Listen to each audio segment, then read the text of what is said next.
Viva Voz, com Vera Magalhães.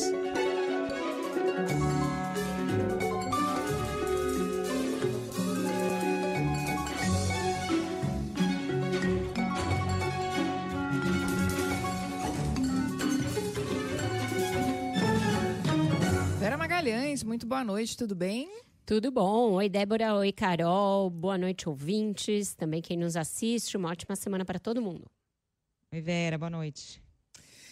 Semana começando, primavera chegando e semana movimentada. A Isa Staciarini já traz para a gente mais detalhes sobre as novas sanções impostas pelos Estados Unidos e também as reações geradas. Oi, Isa.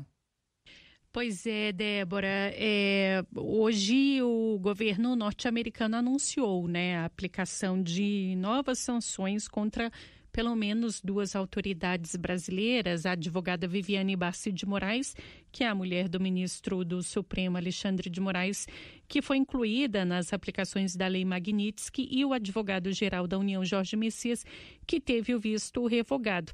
Isso gerou uma forte reação, não só do judiciário, mas também do governo e do Congresso Nacional. Por exemplo, o ministro Moraes chamou a restrição de ilegal e lamentável, disse que a medida não só contrasta com a história dos Estados Unidos de respeito à lei e aos direitos humanos, como o violento direito internacional à soberania do Brasil e à independência do judiciário, e que a independência, a coragem e a defesa da soberania fazem parte do universo dos juízes brasileiros que não vão aceitar coações. Ele ainda frisou que o caminho é o respeito à Constituição e que não há possibilidade constitucional de impunidade, omissão ou covarde apaziguamento. O STF também lamentou, considerou injustas as sanções, diz que autoridades norte-americanas foram convencidas de uma narrativa que não corresponde aos fatos e afirmou que se já havia injustiça na sanção a um juiz pela atuação independente e dentro das leis e da Constituição, ainda mais injusta é a ampliação das medidas para um familiar.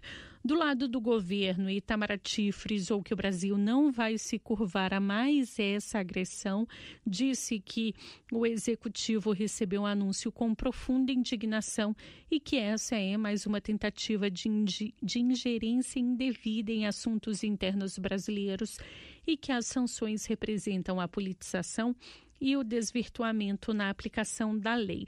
Também saíram em defesa do ministro Alexandre de Moraes o decano do Supremo, o ministro Gilmar Mendes, e também o ministro Flávio Dino. Lembrando que esse anúncio ocorre enquanto Lula participa da Assembleia Geral da ONU em Nova York e um dia depois dos protestos contra a PEC da anistia.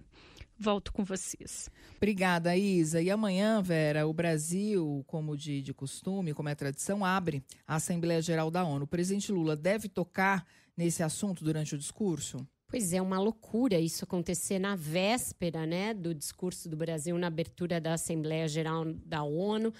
Já havia uma grande tensão em torno da viagem do presidente. O ministro Padilha desistiu na última hora de embarcar, porque ele também estava com dificuldade ali na questão do seu próprio visto. Agora, o advogado-geral da União parece que é uma escolha absolutamente randômica, aleatória de quem vai ser o alvo seguinte de sanções. O ministro Messias, nenhuma relação com o julgamento do ex-presidente Jair Bolsonaro, menos ainda o Alexandre Padilha, que nem é de uma pasta ali afeita, ligada a questão da justiça. A gente tem esse discurso amanhã, o presidente ainda não liberou o discurso dele, nem com embargo, nem nada. Então, existe sim uma perspectiva de que ele possa usar o discurso para falar do momento atual da relação Brasil-Estados Unidos, porque além dessas sanções individuais contra autoridades brasileiras, a gente tem o tarifaço, Então, eu acho que sim, isso vai ser tratado de alguma maneira, assim como pode ser tratada a questão do reconhecimento da Palestina, pode ser discutida a situação geral do conflito entre Israel e o Hamas. Então, tem temas bastante polêmicos que podem e devem aparecer nesse discurso. Então, atenção máxima para o discurso do presidente. E ele também deve usar os encontros lá, né, em Nova York para sinalizar um contraponto ao Trump. Então, estar em território americano para fazer o discurso e também a depender do tom das bilaterais e das outras reuniões que o presidente tiver, vai ficar muito claro esse contraponto no momento, e ainda bem que hoje a gente tem Eduardo Graça de volta, num momento bem delicado para o Trump, inclusive no contexto do cenário interno, né? O Vera, e no Supremo, a reação vai ficar só nessa nota oficial ou a gente pode ver outras reações dos ministros, uma vez que a Lei Magnitsky agora afetou até a esposa do ministro Alexandre de Moraes?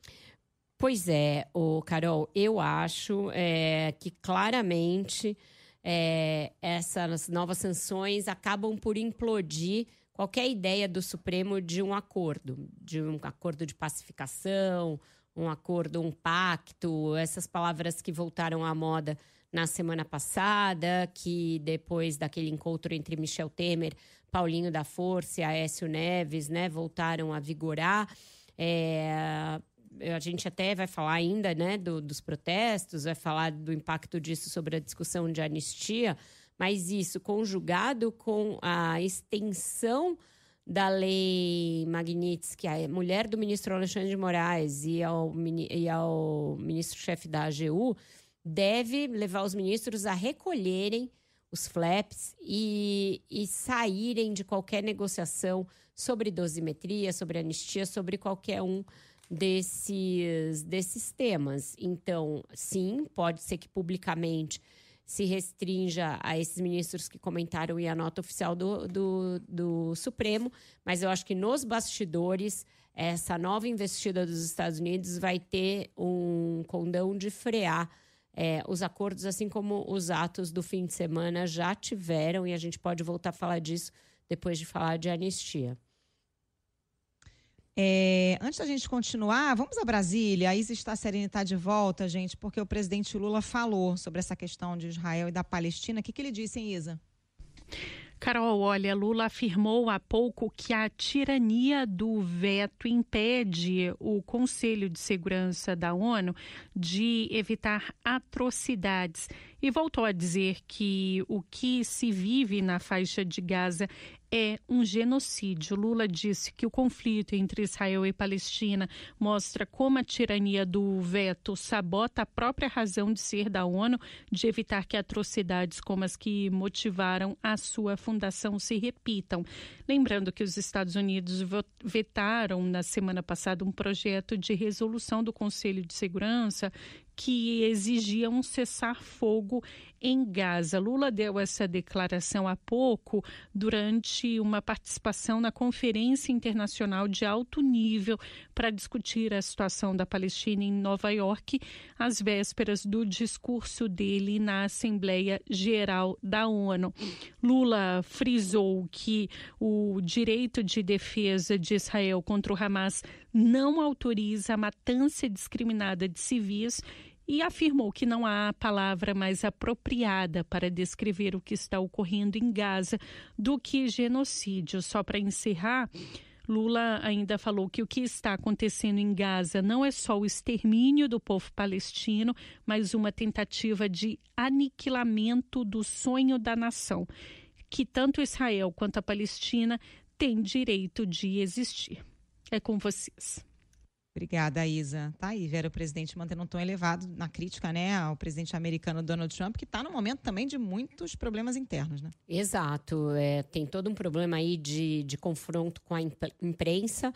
No fim de semana houve muitas imagens de confronto da polícia, da guarda, etc., com imigrantes e com protestos em todo o país, muito uso de violência, policiais mascarados o tempo inteiro. Então, é complexo. Saiu uma rodada de pesquisas com uma rejeição maciça às políticas dele, e a Assembleia Geral da ONU certamente vai ser um espaço para discussão também dessa questão aí da geopolítica e do posicionamento dos Estados Unidos em relação ao conflito na faixa de Gaza, em Gaza, que está se agravando a cada semana, escalando a cada semana com um apoio incondicional do Trump, e agora a Europa fechando o cerco na questão do reconhecimento da Palestina, do território palestino.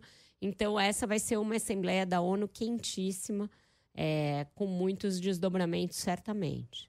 Vera, ainda sobre as sanções, com todas essas questões para que Trump tenha de resolver, o Brasil sai do radar? Pois é, a gente esperava que sim, né? Mas essas sanções de hoje mostram que ainda tem algum resquício de atenção voltada para o Brasil. O Eduardo Bolsonaro segue lá com o seu fiel escudeiro, buscando novas punições em relação ao Brasil. Hoje, inclusive, foi denunciado pela Procuradoria-Geral da República. A gente vai trazer reportagem a esse respeito também.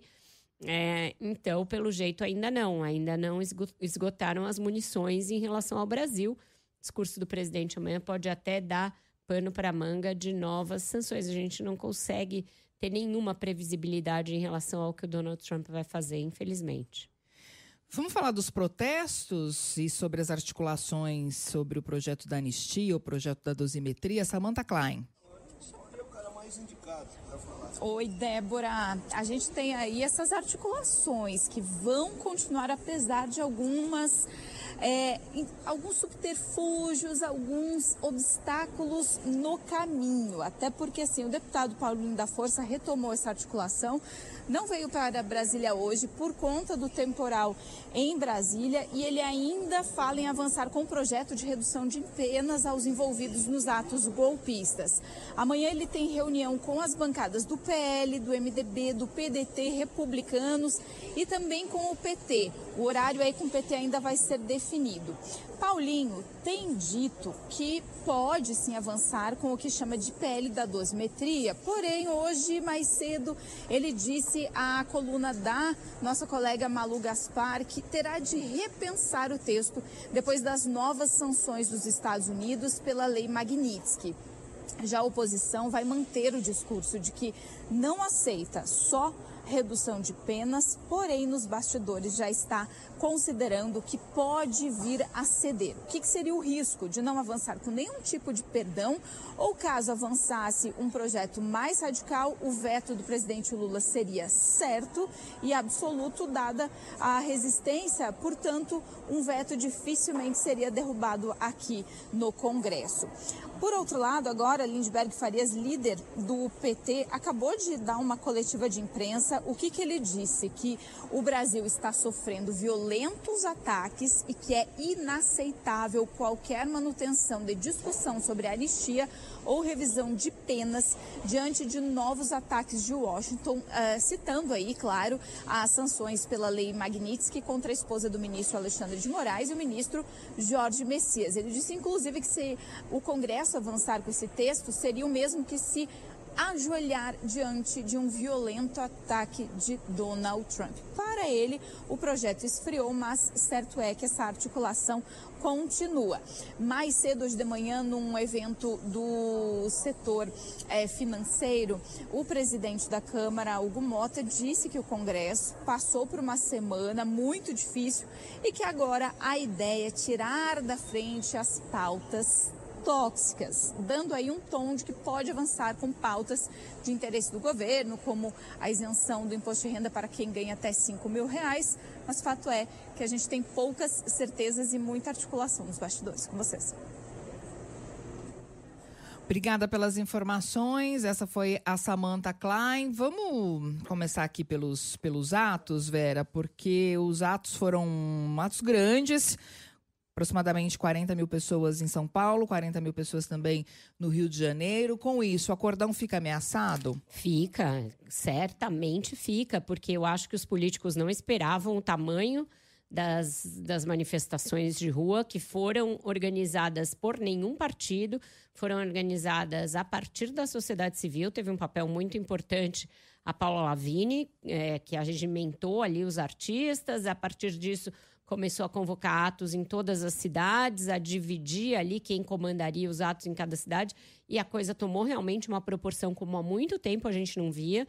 Escrevi no meu blog no Globo que a esquerda tinha abdicado do discurso anticorrupção, da discussão sobre impunidade, sobre limites ali para políticos, e agora se sentiu à vontade para retomar uma pauta que estava ali na gênese da criação do PT na virada dos anos 1980. E depois do mensalão, e principalmente depois da Lava Jato, o partido meio se dissociou dessa agenda, mas agora o bolsonarismo, ao encampar de vez essa PEC da bandidagem, da maneira como encampou, e associando isso à anistia para Bolsonaro, fazendo um combo, enfiando goela abaixo da sociedade, com o presidente da Câmara, com tudo, aí deu de bandeja para a esquerda a retomada desse discurso contra impunidade, contra os privilégios, contra privilégios para políticos, a favor da justiça equânime para todos.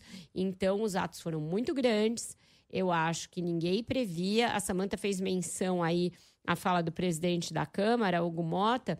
Eu acho que vale a pena a gente ouvi-lo, porque eu acho que ele é um personagem que a gente tem que debater aqui muito separadamente.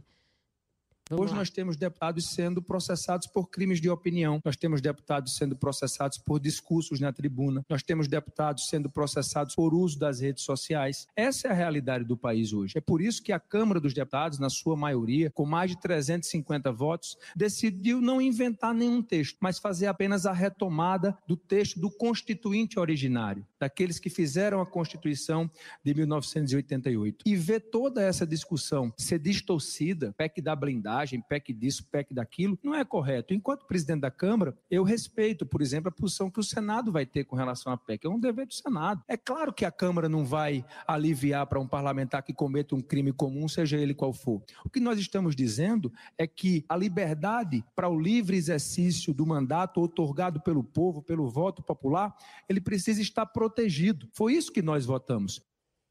Bom, essa fala de Hugo Mota sobre a PEC da blindagem especificamente, ou seja, foi uma fala dita logo depois dele ter falado no mesmo evento que tinha de tirar as pautas tóxicas da frente. E mesmo depois do ato, ele continuou passando um paninho para a PEC da blindagem. Panão, né? Panão.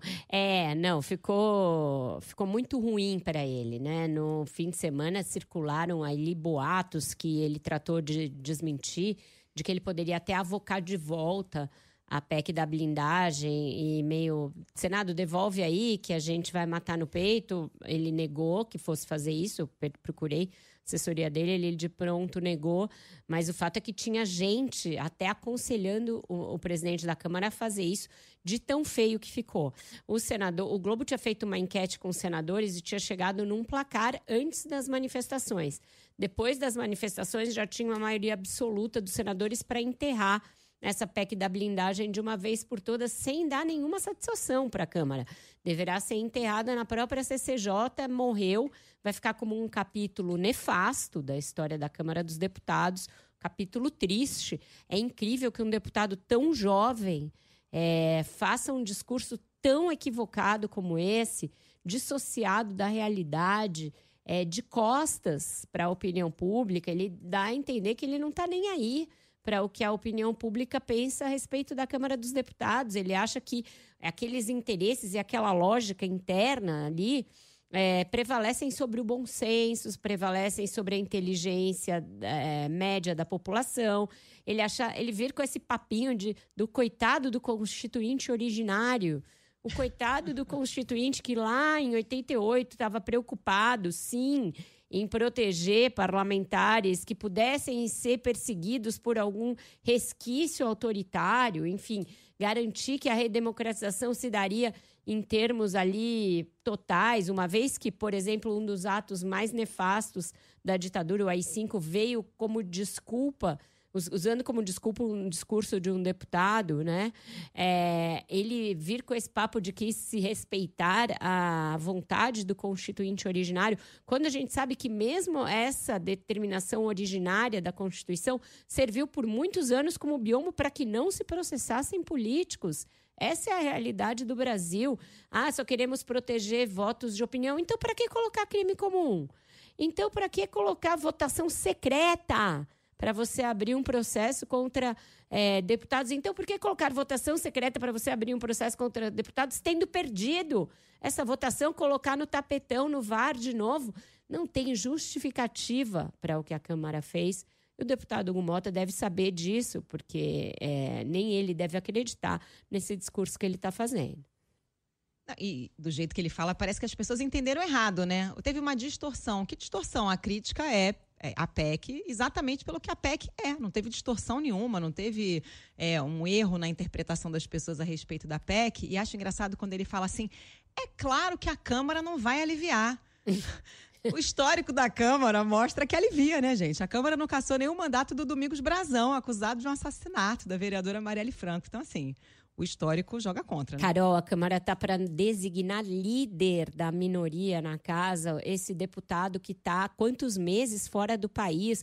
Ele não consegue nem votar em sessão remota do projeto de anistia pelo qual ele brada todos os dias. Não votou. É um deputado que conspira abertamente contra o país, contra o poder ao qual ele está vinculado, contra o poder judiciário. E essa pessoa corre o risco de virar líder sem que ele ache que tem nada de anômalo na casa que ele preside. É esta a situação de momento da Câmara dos Deputados do Brasil. Vamos fazer um intervalo? Na sequência do intervalo, nós teremos o repórter CBN e depois tem mais Viva a Voz. Viva a Voz de volta e a Samantha Klein também de volta, dessa vez para falar sobre a denúncia da PGR contra Eduardo Bolsonaro e Paulo Figueiredo. Oi, Samantha. Oi, Débora. O procurador-geral Paulo Gonet disse, inclusive, que essa dupla tentou pressionar e atemorizar os ministros do Supremo a fim de absolver o ex-presidente Jair Bolsonaro da trama golpista. No entanto, apesar essa denúncia contra os dois, Jair Bolsonaro, o ex-presidente, acabou sendo poupado. Ele tinha sido indiciado na investigação da Polícia Federal. Entre as provas, segundo o Gonet, estão declarações públicas dos próprios denunciados nas redes sociais, além de conteúdos extraídos de aparelhos celulares. Gonet também citou os custos econômicos da ação da dupla, resultando num tarifaço contra as exportações do Brasil, e citou que o governo teve que abrir linhas de crédito, a exemplo de uma do BNDES, no valor de 40 bilhões, para socorrer emergencialmente os exportadores afetados. Se essa denúncia for aceita, Eduardo Bolsonaro se torna réu e pode ter seus planos políticos complicados para o ano que vem. Conforme advogados, então, a tendência é que ele fique inelegível e que esse processo também seja rápido. Afinal de contas, há um amplo acervo de provas demonstrando os ataques às instituições brasileiras. Em nota, Eduardo Bolsonaro atacou novamente o ministro Alexandre de Moraes, falou em lacaios do magistrado na Procuradoria-Geral da República. Ele disse que a denúncia, logo depois das novas sanções da Lei Magnitsky, alcançando a esposa de Moraes, Viviane Barsi de Moraes, e o advogado-geral da União, Jorge Messias, evidenciam, portanto, essa denúncia evidencia neste momento perseguição política em curso, e disse que não vai se intimidar. Só para finalizar, ainda tem denúncia contra ele no Conselho de Ética, que deve ser analisada amanhã por aqui na Câmara. Com vocês. Obrigada, Samantha, pelas informações. E além da suspensão do visto do advogado-geral da União, Jorge Messias, Eduardo Bolsonaro e Paulo Figueiredo trabalharam para outras sanções. Segundo informações da Bela Megali, a chefe de gabinete do ministro Alexandre de Moraes, a Cristina Kussuhara, também foi sancionada e perdeu o visto americano. Além dela, a Bela confirmou também informação da agência Reuters, que também tiveram vistos cancelados. O ex-advogado-geral da União, José Levi, o ministro do STJ, Benedito Gonçalves, além de atuais e ex-integrantes do gabinete do ministro Moraes no STF, como os juízes Ayrton Vieira, Marco Antônio Martim Vargas e Rafael Henrique Janela Tamay Rocha. Ou seja, a todo vapor está Eduardo Bolsonaro e Paulo Figueiredo nos Estados Unidos. Essa Denúncia era esperada, Vera? É um absurdo isso que está acontecendo em termos de sanções, gente. A denúncia ela é necessária, ela é correta. Você tem 2 cidadãos brasileiros, sendo um deles um parlamentar, trabalhando ativamente contra o Brasil para sanções absurdas, ilegais, truculentas, bizarras, que atingem indiscriminadamente funcionários públicos, autoridades, funcionários públicos que não tem nada a ver. A gente está vendo aí o tom do Marco Rubio subindo a cada declaração, dizendo que qualquer um que proteger o ministro Alexandre de Moraes também vai ser alvo de sanções. Proteger de que maneira? Quer dizer, então, que tem que fazer o quê? Entregar o ministro para ser preso? Eles querem prender o ministro em Guantánamo? O que pretendem os Estados Unidos em relação a um ministro da mais alta Corte de Justiça do Brasil, absolutamente independente, nomeado pelo processo normal, atuando em processos de forma que já foi confirmada e chancelada pelos seus pares? Ele vai punir o judiciário brasileiro inteiro, até em relação ao ministro do STJ, estendendo punições de forma absolutamente injustificada. O que o ministro Benedito tem a ver com a hora do Brasil, tem a ver com essa situação? É muito preocupante o que está acontecendo nos Estados Unidos em relação ao Brasil e em relação a muitos outros aspectos, relação com a imprensa, muitos outros assuntos que a gente vai tratar com o Eduardo Graça logo mais. Essa denúncia por parte do Procurador-Geral da República vem em boa hora, era necessária, coação mesmo o nome disso que está em curso. E, de novo, a Câmara está passando pano, fechando os olhos para uma situação grave. Vamos ver se isso vai mudar amanhã nessa análise do Conselho de Ética. Tenho sérias dúvidas a esse respeito, mas a denúncia era esperada, ela é correta, e é inadmissível que exista um deputado federal agindo dessa maneira. Como falou, aliás, o próprio presidente do Senado na semana passada, naquele desabafo que ele fez a respeito de das bombas, ele também falou que causava extrema perplexidade a ele haver um deputado federal eleito pelo estado de São Paulo dia e noite trabalhando contra o Brasil nos Estados Unidos. E só para arrematar, gente, o próprio Gonê disse que o processo não está encerrado, a investigação continua, né? Então, por hora, o Bolsonaro ele foi indiciado, mas não foi denunciado, mas segue sendo investigado. Exato. E no caso do Eduardo, a denúncia sendo aceita, ele virando réu, se condenado, ele perde também os direitos políticos, né?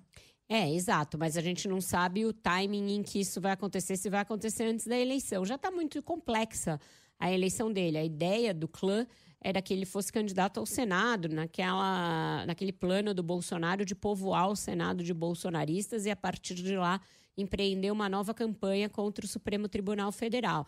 Vejam a noção de democracia que se tem nesse grupo, nessa direita, nesse setor da direita que é refém do bolsonarismo. É usar as instituições dia e noite, mandatos, instituições, para bombardear pessoas, para perseguir autoridades, para prejudicar a economia do país, para, de uma maneira artificial, você tentar forçar impeachment de ministros do Supremo, para você pedir anistia, ou seja, admitindo o cometimento de crimes contra a democracia, aí você pede anistia.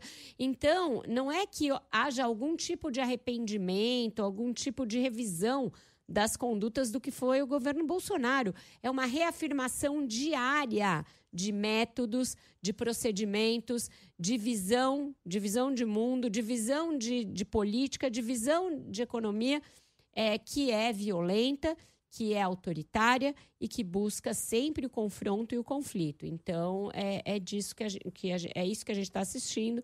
A opção seria o Judiciário e o Ministério Público se acovardarem. Isso, pelo jeito, não vai acontecer. Que bom que não vai acontecer. Vamos fazer mais um intervalo? Na volta tem Eduardo Graça. Viva Voz está de volta, e quem também está de volta depois de merecidas férias é o Eduardo Graça. Boa noite, Edu. Boa noite, Vera. Boa noite, Débora. Boa noite, Carol. Boa noite, ouvinte. Estava com saudade do ponto final. Oi, Edu. A gente de você também. E nesse dia tranquilo, né, que eu volto, né? Nada Quando acontece. tá tranquilo, nunca? Se bem, gente, que Eduardo Graça estava no Japão, que é o melhor país do mundo para se viajar. Então, eu acho que essa saudade dele é um pouco fake, mas tudo bem. A gente fica contente. Não, é super verdadeira. Tava mais zen lá, não vou mentir. Mas a saudade é real.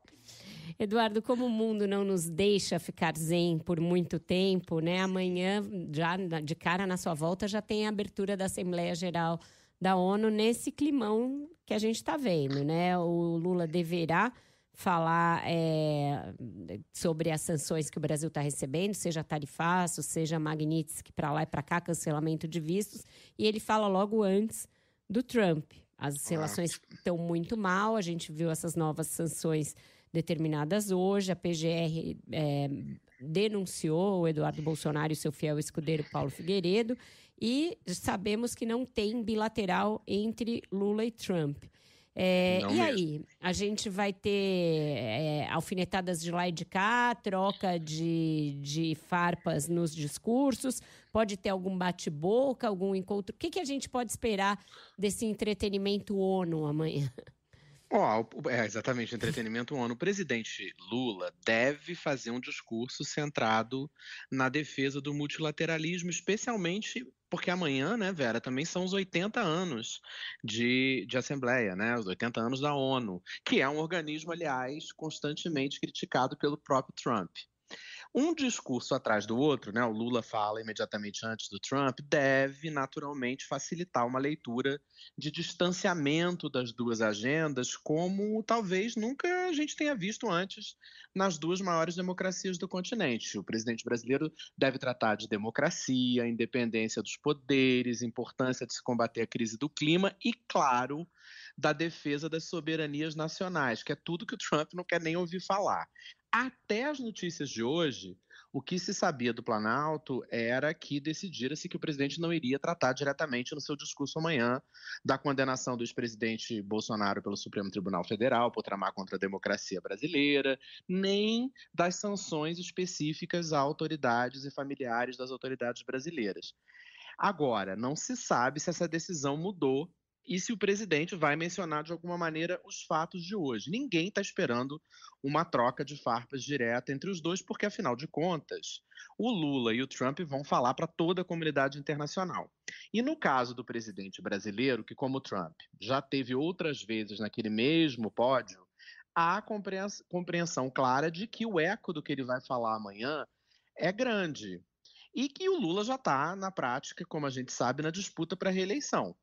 Uma das questões, eu acho que é saber como é que ele vai medir as mensagens para os eleitores brasileiros nesse discurso e o traçado que ele vai fazer do Brasil e oferecer para a comunidade internacional nesse tabuleiro geopolítico global tão distorcido pelo Trump, que vai incluir o protagonismo do Brasil no combate à crise do clima e no meio ambiente. A COP30 começa já em Belém. E também a posição do Brasil em relação às guerras na Ucrânia. A gente lembra que o Lula se ofereceu como possível mediador, mas de um modo enviesado, claramente pró-Moscou. E a guerra de Israel em Gaza. Lembrando que o presidente foi um dos primeiros líderes do Ocidente a qualificar como genocídio o que Tel Aviv comete no enclave. E o fez hoje, novamente, de forma incisiva, já lá, né? Então, assim, são essas as questões que a gente imagina que serão tratadas amanhã. E uma das grandes tônicas também deve ser o reconhecimento oficial da Palestina, né? Nações de grande peso no xadrez geopolítico reconheceram o Estado palestino, como França, Reino Unido, Canadá, Austrália, nos últimos dias. Qual a importância, Edu, desse reconhecimento, inclusive para se chegar a um cessar-fogo? Débora, assim, obviamente, né, assim, há um aspecto simbólico imenso de se escancarar o isolamento crescente de Israel no planeta e também de se colocar no mesmo patamar do direito internacional Israel e um futuro Estado palestino de fato, né? O Estado que foi autoproclamado em 1988, mas que agora ganha tardiamente a aprovação de players de peso, né, como o Reino Unido, como França, como Austrália, como Canadá.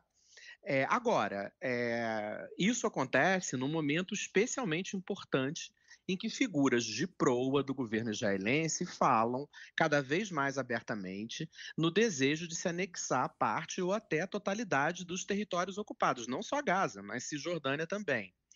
Por outro lado, eu acho que é importante ponderar como impressiona a falta de ações além das simbólicas, né, Débora? Assim, das ações práticas, com o que a gente está vendo diariamente em Gaza e que aqui, no ponto final, a gente tem falado tantas vezes, né? No caso da Europa, tudo bem que há lá as particularidades da comunidade europeia, é muito mais complexo, conseguir ter uma voz uníssona, os consensos lá são complicados. A Itália, por exemplo, que hoje é governada pela extrema-direita, já avisou que não vai seguir os passos do Reino Unido e da França. A Alemanha, que é o maior aliado de Israel na região, por razões históricas, né, o Holocausto, também não vai seguir o caminho. Mas, individualmente, só a Espanha interrompeu negócios até agora com Israel. O governo trabalhista de centro-esquerda do Reino Unido, por exemplo, que reconheceu agora a Palestina, segue com um contrato milionário com a maior empresa do setor bélico de Israel. Ou seja, a retórica me parece ser muito mais veloz do que a prática, e enquanto isso as pessoas seguem morrendo em Gaza, Israel segue mirando em, na prática, anexar Gaza e uma parte gorda da Cisjordânia, e os Estados Unidos, já que a gente está falando da ONU, seguem oferecendo apoio unilateral, inclusive com poder de veto no Conselho de Segurança. O Edu, e um outro assunto importante de hoje é que a rede TV ABC da Disney anunciou que o Jimmy Kimmel vai ter o programa dele de volta, né? Vai voltar à grade a partir de amanhã. O cancelamento do programa gerou uma polêmica enorme, porque foi motivado por comentários que ele fez críticos a Trump, falando sobre a morte do ativista Charlie Kirk. Esse anúncio da Disney, a gente pode considerar uma derrota para o Trump? Sem dúvida nenhuma, Carol. Pode parecer um detalhe, mas não é não. O Trump não só comemorou publicamente o fim do programa do Jimmy Kimmel, como ele tinha celebrado, vocês vão se lembrar anteriormente, o anúncio de uma outra rede de televisão, a CBS, de que a atual vai ser a derradeira temporada do talk show do Stephen Colbert. E ele ainda pediu publicamente o fim do programa de outros dois apresentadores, o Jimmy Fallon e o Seth Meyers, da rede NBC. E ameaçou não renovar a concessão de redes de TV que, abre aspas, falam mal de mim, fecha aspas. Nos Estados Unidos, a gente precisa lembrar que esses apresentadores de talk show são dos críticos mais duros aos governos, e a força do humor como arma política se tornou peça, assim, importantíssima da democracia americana, pelo menos desde os anos ali do George Bush filho. E nem ele, nem o Barack Obama, nem o Joe Biden jamais cogitaram silenciar a crítica a seus governos na televisão. Mas o que se vê nos Estados Unidos hoje, como denunciam vários nomes da academia americana, é algo como um regime híbrido entre democracia e autocracia. E isso é super bem ilustrado por esse episódio do Kimmel e também, entre outros, pela proibição a agência Associated Press, por exemplo, de participar das coletivas da Casa Branca por não concordar em deixar de usar em suas matérias o nome Golfo do México. E pela exigência agora recente do Pentágono de que todos os jornalistas submetam suas reportagens ao governo antes de serem liberadas para publicação.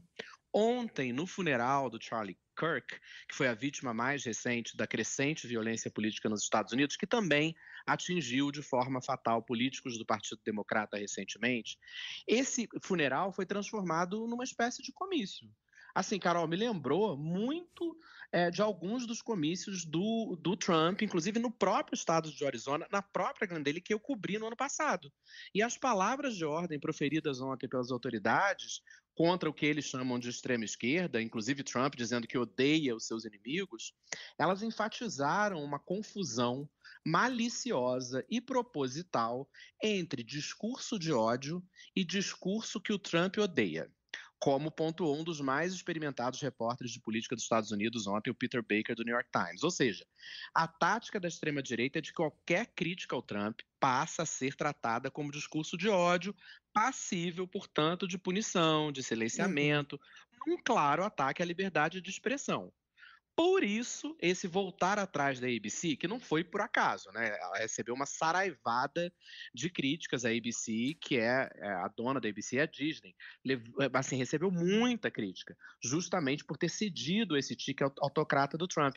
Por isso, essa volta atrás é mega importante para a democracia americana. Ela é mais importante do que possa parecer quando a gente fala que um programa de um comediante tinha sido cancelado e ele agora vai voltar. Ela é simbolicamente e na prática ela é muito, muito importante. É isso, e a sua volta também é muito importante para nós. Bem-vindo de volta, Eduardo Graça, todas as segundas-feiras aqui no Viva Voz. Até segunda que vem, Edu. Muito obrigado, um beijo em vocês todos. Obrigado, Edu, beijo.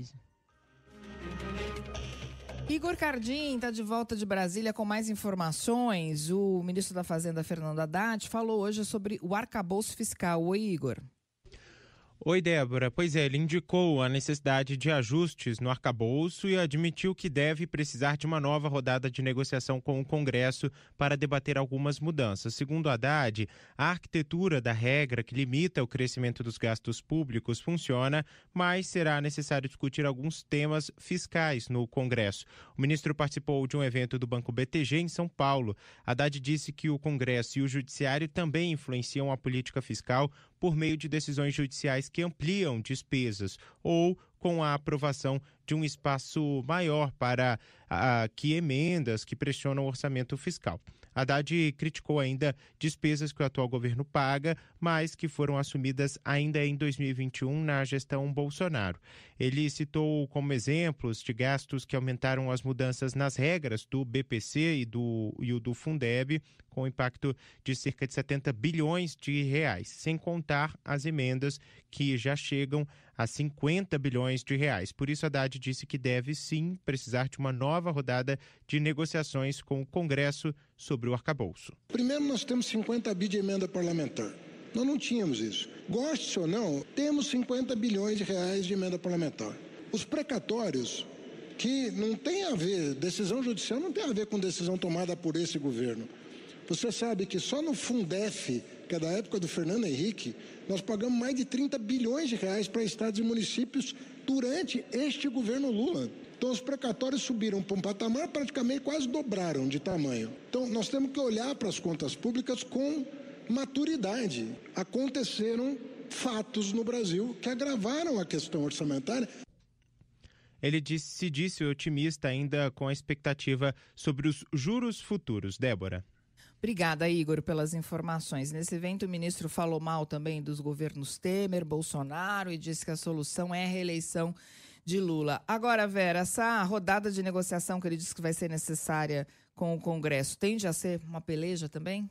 Tende. Era melhor deixar votar primeiro o IR, né? O ano passado eles fizeram a coisa de juntar os dois assuntos e deu aquele curto-circuito total, e que era uma bola cantada. Era melhor ter mandado o projeto de modificação do arcabouço fiscal, discutido aquilo, e aí, num segundo momento, mandar o projeto do IR. Agora que está na boca de votar o projeto do IR, não me parece que seja um momento de rediscutir o arcabouço de novo. É um arcabouço que tem 2 anos, já foi rediscutido no fim do ano passado, e agora o ministro está dando mostras de que precisa discutir de novo. A gente sabe que a situação fiscal ela é mutante, que exige adaptações aqui e ali, mas já existe uma certa desconfiança em relação à rigidez do arcabouço. Eu acho que não convém tratar disso no bojo da discussão do IR, que parece que semana que vem vai ser votado. Então, era melhor fazer as coisas